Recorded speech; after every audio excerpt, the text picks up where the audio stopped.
Ladies and gentlemen, welcome on into another Man Cave 101 podcast movie reaction. Today, we're going to be talking about Mr. Zack Snyder and this new universe that he has developed in the form of his, I guess you want to call it his baby, Rebel Moon.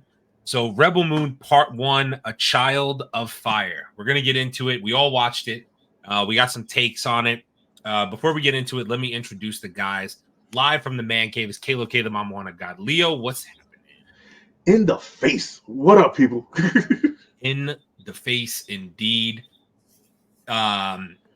Spread love is the Brooklyn way. Big Chase. My mind went blank for a second there. My bad. Big Chase, what's happening? If you listen, violence makes my tummy tingle. It sure does. Yo, I need a t-shirt of that, bro. Coming soon in the merch store.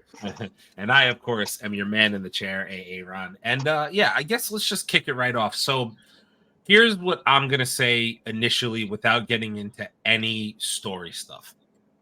Visually, this was a very Zack Snyder movie. And by that, I mean the cinematography, the scenery, all that was very, very well done and well shot, in my opinion, personally. Forget any story stuff, just the way he shot it, how the worlds looked, how the people looked, all that. And any of the, like, I guess you want to call them sci-fi or effects when he had different sabers and different weapons and stuff like that. Very Snyder-esque. I love the look of it. So on that account, I would say right off the bat, I was like, okay, like I knew I was watching a Zack Snyder movie. You know what I mean? Right. And you know, go ahead. I'll let you guys start a little bit. So let's jump off there. You know, what did you guys think initially? Any thoughts on how it looked? Anything like that? Go ahead, just jump right in. Yeah. So visually, this was gorgeous. I found it to be gorgeous. Visually, this was. I was like, okay, we're getting the Snyder cut, yep. And it's feeling great, and I love. There wasn't like a scene that say, "Hey, shit, they slacked on the CGI on this part right here." Nah, he brought it, and he brought it all the way with the visual effects of it. To me, I mean, listen, visually the thing was stunning. At the end of the day, it was great. It was, like you said, very, very much his style. Mm-hmm. It's dark. That the action's kind of happening in the shadows most of the time or whatever. He does a little bit much on the Snyderish effect. A little bit overuse of it. Mm-hmm. But the action scenes are definitely satisfying. I think I like Zack when he's doing stories about things we don't know anything about, and we're seeing it for the first time. Because I think at that point it's just fresh. I enjoyed Justice League, but I just felt like this was new. This was fresh. We didn't have any background story. We're just learning about these characters for the first time, and he just brings it. I felt like he brought it. Okay, cool. I mean, so at that note, I'm gonna jump into some story stuff, and here's what I'll say. I didn't love the story, but I didn't hate the story either. It just kind of fell somewhere in the middle for me. And by that, I mean, I don't want to sound too hypercritical because I know it's going to come off that way, but like, it was kind of one of those things that you could kind of see where it was going from the beginning. Now, obviously from the jump, you could kind of tell, okay, so I want to make sure that I say her name correctly. The main star of it, is it A few moments later. Sonia or Sophia Boutella. Yeah. Oh, Sophia Boutella. Okay. So first off, let's just start there. Passion alert for her. Love her a lot. Yes. I don't know what it is about her. Thought she looked super great in this movie as far as I'll just say it. I thought she was sexy. I loved the action scenes that she did. I thought she was cool in them. I loved when she, the first time you get to see her in action, because you don't realize quite what a badass she is in the very beginning, because you're just thinking like, oh, she's just some girl who's on this planet who got, taken in by these people. But you don't know until you get into the story about her background and where she comes from and this, that, and the other thing, right? So that's all the buildup that you get. And then you just see her walk into this barn or whatever, and she just starts laying these fucking dudes from this army that came to invade out. And you're like, oh, okay, no, she's a fighter. She's a real fucking fighter. You're like, all right, cool, bet. So the only thing I will say is as we progress into the story, and this is just for me and you guys, I'm sure you're gonna have your own take on it, but I didn't like the whole I have to go assemble all these people who also have beef with Admiral, the Admiral however you want to say, Admiral Atticus, is that how you say Atticus, his name? yeah. Admiral Atticus, yeah. Like I'm just gonna go compile all these people who all also have beef with him, and then we're all just gonna go take him down together. I was like, okay, like I've seen the fucking it's not a new take on a story to me. You know what I'm saying? Like Right. I understand there's only so many original ideas that you could have, but I kind of saw where it was going. She's gonna go get all these strong people, help them out, do different quests and things along the way to help them, and then they're gonna come with her, and they're all gonna go fight the guy. Like, all right, cool, whatever, fine. Did I hate any of the characters? No. I want to give a shout out though. Chase, you know how to say his name, and I don't. Digimon Hansu. Yeah, my man who played General Titus. I don't know what type of shit they had you on for this role, but he looked fucking huge. Yes, I was like, yeah. holy shit! Either that or I didn't realize how fucking big he is because I was like, yo, homie was swole for this movie. Yeah. Dude, when I saw him on screen, it was fucking. I looked at him and I was like, whoa, wait a minute. Is he just that? I didn't realize he looked like that. I was like, oh, okay. Like, bet. That was cool. I also enjoyed Blood Axe, I think his name was. That dude with the dreadlocks who had the sister and they met him. Blood Axe, yes. Blood Axe. Yeah, Blood Axe. I enjoyed his character as well. And obviously not to skip around, but obviously the way that they ended things off with him, which I'm sure we'll get into as we talk movies. But anyway, the point I was trying to make though is that it's not like I hated the story, but it was just like one of those things where I'm like, okay, I know where the story's going, and I'm seeing all these cool special effects. When they also brought in, I'm not gonna remember her name because I'm terrible with names, as you guys can see, but the chick who had the red sabers, I forget. She had like those red swords, the red. Her name is Bae Donna. What was Duna. it? Bae Duna, Nemesis. When they did that whole scene with her fighting the spider chick, and she had those swords and and all of a sudden she like they like heated up or whatever, and they were just cutting through shit like butter. I was like, oh, visually, like I said, visually, I'm like, god damn, that's fucking cool. Like I enjoyed that. That was like a little Star Wars-esque mixed with some, you know what I'm saying, like different elements. I'm like, all right, cool, bet. But like I said, it's just where it ended up going. I was like invested enough to be like, all right, I'm in for a part 2. That's cool. I want to see how it's going to end. But at the same point in time, I also wasn't blown away. I just felt somewhere in the middle. You know what I mean? Right. Like, it's just what it was. I thought it was cool. Visual elements were cool. Story fell a little flat for me, a little generic. But anyway, I'll let you guys talk about the story. Give your thoughts on the story if you want, and we'll take it from there. Yeah, I agree. You could kind of see that he's taken some pieces of other stories to put into this story, but I think that's also just become the formula. The reluctant hero, and it's a rebellion. So what happens in a rebellion? You have to get other people to align with you to fight, a cause that's an enemy that you all have in common. So you can't really escape that part of it and whatnot. I think that what I think is, and we'll probably see it as it moves forward. The development of this story can be very deep. It's very, very Star Wars in its look and feel, in terms of the story and whatnot. But I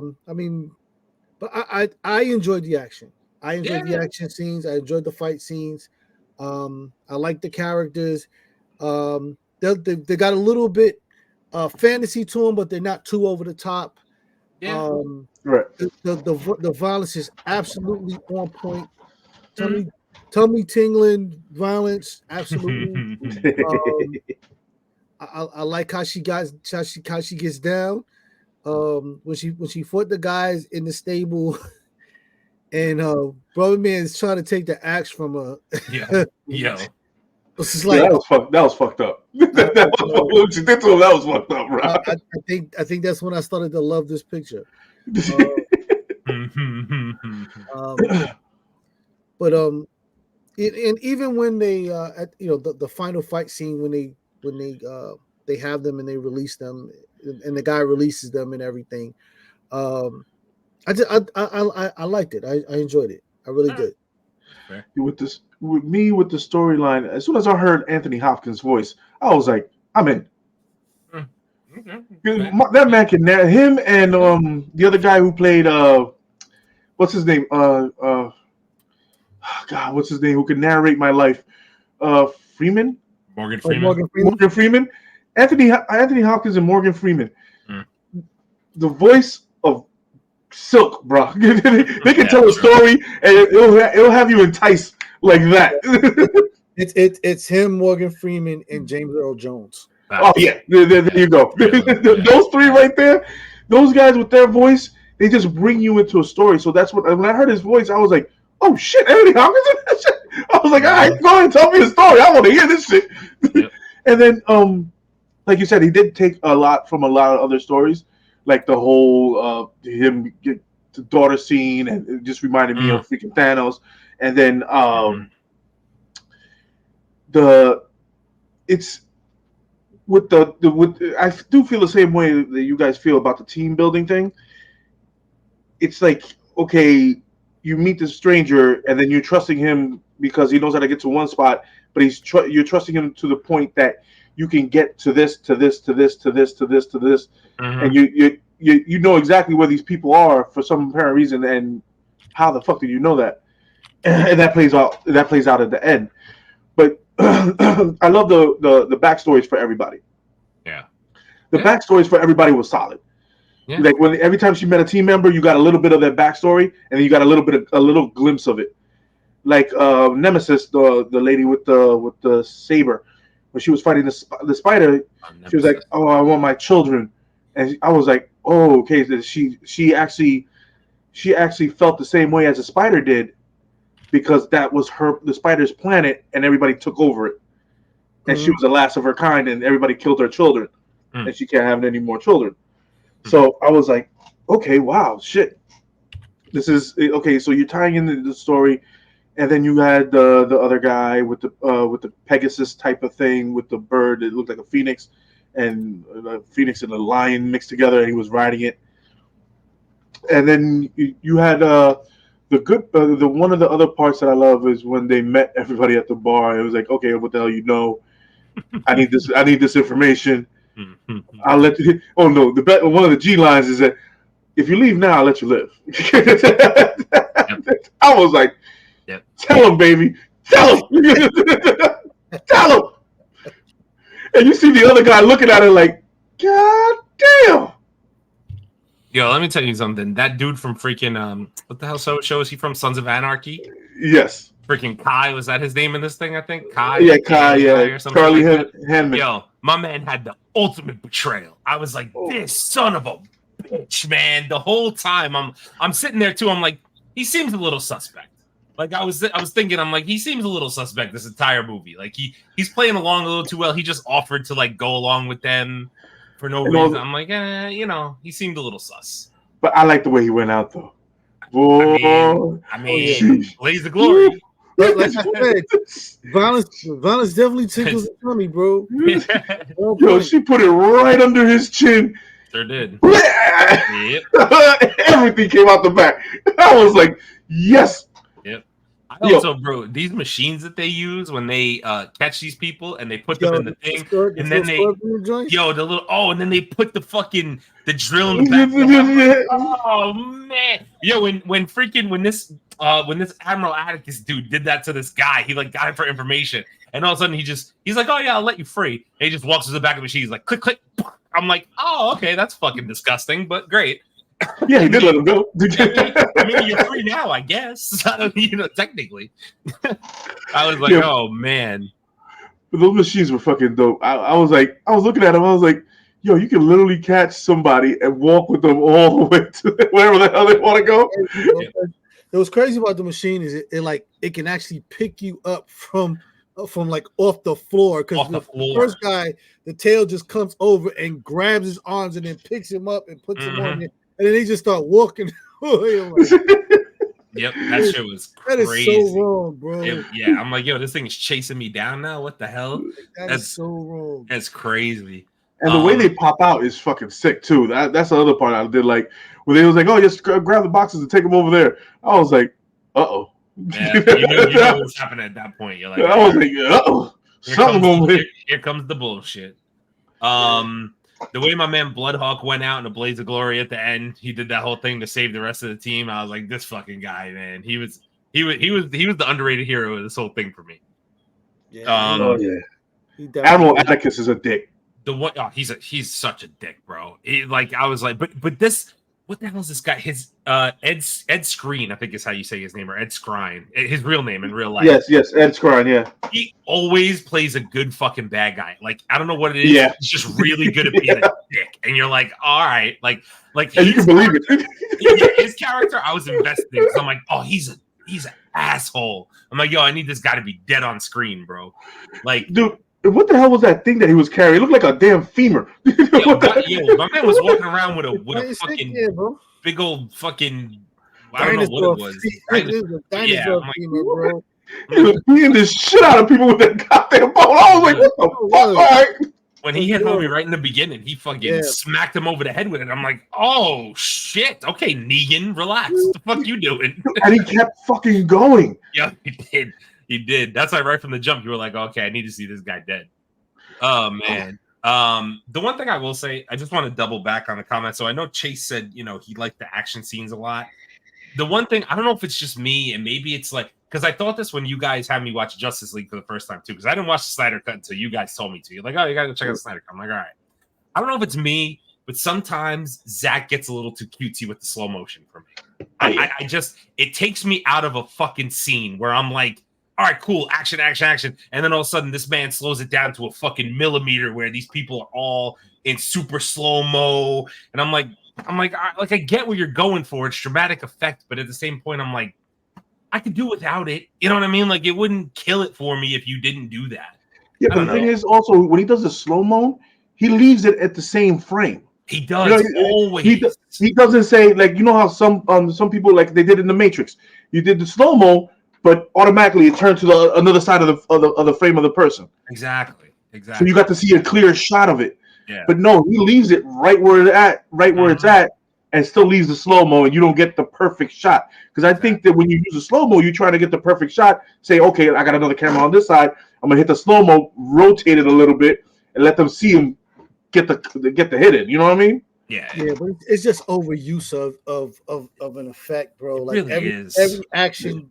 Like, I get you want people to see what's going on, but every single kill scene does not have to be like. It all just looks so weird. And I think my problem with it is that it just takes so long, because it's not like okay, he's gonna hit him in the throat. Like, you have to see every second of it. It's just the style, though. Just show us where you're going. Oh, you're gonna hit him in the throat. And then let's get back to the fast action. You don't need 3 slow mos in one fight scene, bro. No, you don't. Bro. Like, sometimes it's just over the top. Listen, man, the best fight scenes are fast action. They're quick paced, which is why I love the fight scene in the stable so much. Like, she really, she was getting it in, and just they don't have to be that long, bro. No, like half an hour for the kill scene. It's crazy. No, they definitely do not. I mean, I guess we'll jump into a little bit of spoilerish stuff here, since we're gonna go on to the end of how the movie ended. Obviously, we're not gonna go through every single thing. It's a 2-hour movie. You guys should go watch it. So I guess the way that they ended the movie too. So I want to know, how did you guys feel about the ending, and how, spoiler alert, in case you haven't seen the movie and you want to go back and come back to this afterwards. So again, spoiler warning, 3, 2, 1. How did you guys feel about the ending, finding out that Admiral Atticus actually wasn't dead? He just fell off the fucking cliff, and then they came back and picked him up, and then they plugged him into this machine and shot him up with all sorts of shit, and then he's just gonna be back for part 2. For me, I told you guys that kind of like took me out a little bit, but I'm like, all right, I get it. But I'll let you guys talk about it. Go for it. And one thing that I saw about it, that Admiral Atticus, he a freak. Pause. No pause. Watch. All right, I'm gonna explain this. My man is homeboy is sitting in his room, butt ass naked, right? Mm-hmm. Homeboy walks in, still butt ass naked. And then he starts walking to this creature with a lot of leeches on it. Mm-hmm. And he's looking at this creature like he's in love with it. And it's biting him, and he's like, ooh. And he's having a full conversation with this animal, butt ass naked, full frontal. I don't kink shame. Like it's just it's not my thing to kink shame. So just whatever. I mean, don't bring it around me, but I don't kink shame. I don't know. Whatever the hell that thing was, I was like, there's something wrong with you. There's something wrong with you. But okay, so the way he died. His ass didn't die. His ass ain't dead. Spoiler alert. When he was sitting in the chair, you have a top shot of him, and you see like little ports on him, mm-hmm. like little round ports. I was like, damn, he must have been in a real bad war or something. Or he took a blast to the chest a couple times, and he still survived. I was like, God damn, he has to be a bad motherfucker then, because he hasn't done nothing before that fight scene. Before that was before anything happened. So when I saw him fighting and the way he was fighting, it was more like a robot trying to predict the moves of what's her name? Of the main character. Korra. Yeah, Korra. So when he was fighting her in the little buoy thing in the middle of space, it was like, okay, I could sort of see like something was happening, but I was like, nah, he looks too human. When she was hitting him, she was catching him flush. So I was like, all right. And when they put him when I saw him in the fall, and as soon as I saw the camera pan down and look at him, I was like, oh, they're gonna do this shit. Yeah, of course they're gonna do this shit, bro. I knew it too. I was like, oh, okay, this is where we're going. So they put him in the fucking ooze. He comes out like the Terminator. You know what I mean? And I was CM Part 2. All right, sounds good. But I did like the information that the boss was saying. He was like, okay, what does he know? Give me all the information first. And then they say, still useful. Then they fucking reanimate his ass real quick. Well, I mean, once I saw him sitting in the tub or whatever have you, and he's like plugging shit into his chest, I realized that he wasn't fucking human at that point. Right. Yeah, exactly. He's cyborg at that point. Yep. So I like you was surprised when they went to go find him, and but at that point, again, we're talking about part man, part machine. He's basically like clone and cyborg. And they create him, which I think that is something that other people may not have realized about him. They think that he's human, right? And and that's why he's able to just kind of be ruthless as he is. He's just a machine. Makes and sense. Whatnot. So I was cool with it. I thought it was like, oh, okay. I'm like, yeah, I listen. I ain't gonna lie. At first, I was like, okay, God, you got rid of him. When they went and found his ass, I was like, this motherfucker's not dead. Like, oh shit. They gotta have more problems. But yeah. I thought it was cool. I like the little twist to the story. The violence is right. So I'm good with it. I'm waiting for the next episode. All right. So let's end it off here then on that point. Let's just give it a 1 to 10. We've heard about what other people are. I feel like critics are crushing it. I don't know what that's about, but I feel like critics are crushing it. So I'll let you guys start. Give it your 1 out of 10. What would you say the part 1 is for you guys? I'm gonna give it a 7.5 right now. Okay. Yeah, that's what I was thinking about. 7.5, 8. Yeah, 7.5 right now. Right. Only because I still kind of feel like I like how they're moving it along, but at certain points it does feel a little rushed in the story. I suspect that critics always want to have some love story or some heart compelling drama in the midst of the violence. Right. And that's why it always seems like, oh, well, the critics are crushing it because there's no heartfelt moments in the middle of this. Like, I don't want that shit, bro. crush his head, stab him in the neck, and then let's move on. Only laser fights and stuff. And this is what we came here for. That's fair. But it's just the beginning. You know, it's one fight. But yeah, like 7.5. I'm with it. All right. Cool. Leo, you said 7.5, 8. Yeah, 7.5, 8. Yeah, it's just that the thing that took me out was literally the team building, because I've seen it. We've seen it so many times. We've seen it so much.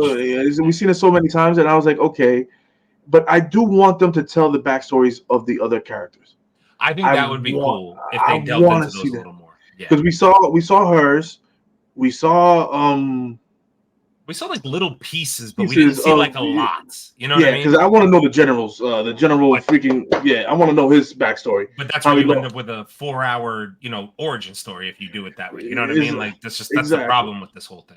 That being said, I'll end it off. I'll give it a 7. I'm not going to be overcritical. I'm not going to give it a 6.5. I'm going to just fall. I know 7 is such a generic answer, but I just feel like I'm invested enough that I really want to know what's going to happen in part 2. And by the way, I think that part 2 has the potential to actually be better than part 1 based on the information that we have now. Just put it out there, because I feel like once we figure out how she's going to deal with her little daddy issue she's got going on now, because now that we know that fucking plot twist that happened there, I'm like the second part could actually be better to me. But that being said, it still is Zack Snyder. There's still a lot of that slow motion stuff that kind of could take me out. I don't know. So I'll just say a 7. I am looking forward to part 2. I think it's a solid enough story. I think it's getting overhated a little bit, to be honest with you. I don't think it's a bad origin by any stretch of the imagination. Right.